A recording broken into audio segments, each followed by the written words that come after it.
رستم امامعلی شهردار دوشنبه و رئیس مجلس ملی پالاتای بالای پارلمان تاجیکستان روز 11 مای با یک سفر رسمی به پایتخت ترکمنستان شهر اشخاباد رفت. این سفر در حال صورت گرفت که اخیراً قربانگلی بردیمحمدوف از مقام پرزیدنت ترکمنستان کنار رفت و به جای خود پسرش سردار بردیمحمدوف را به قدرت آورد.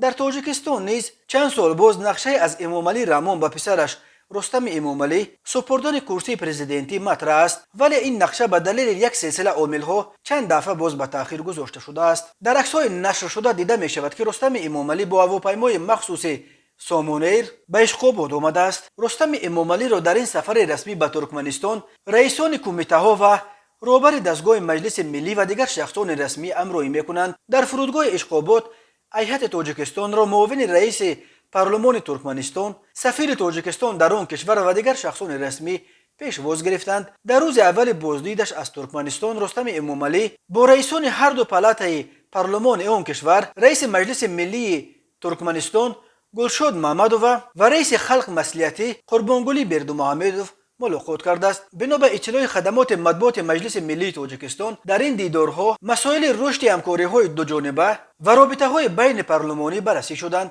در ملاقات با پرزیدنت قبلی ترکمنستان قربانگلی بردیمحمدوف، رستم امامعلی بنا به اطلاع رسمی او را به مناسبت آغاز فعالیت به حیث رئیس خلق مصلحتی ملی گنگش ترکمنستان مبارکباد نموده به او درود برادرانه و تمنیات نیک پرزیدنت جمهوری تاجیکستان امامعلی رحمان را رسانیدند. رستم امامعلی پسر کرانی پرزیدنت تاجیکستان امامعلی رحمان 34 سال داشته از سال 2017 اینک 5 سال باز شهردار دوشنبه پایتخت این کشور است و از ماه اپریل سال 2020 رئیس مجلس ملی پالاتای بالایی پارلمان تاجیکستان نیز انتخاب شد و با کسب این مقام رسما رهبر دوم جمهوری دانسته می شود. رستم امامعلی را یک وارث احتمالی کرسی پرزیدنتی پدرش می شمارند.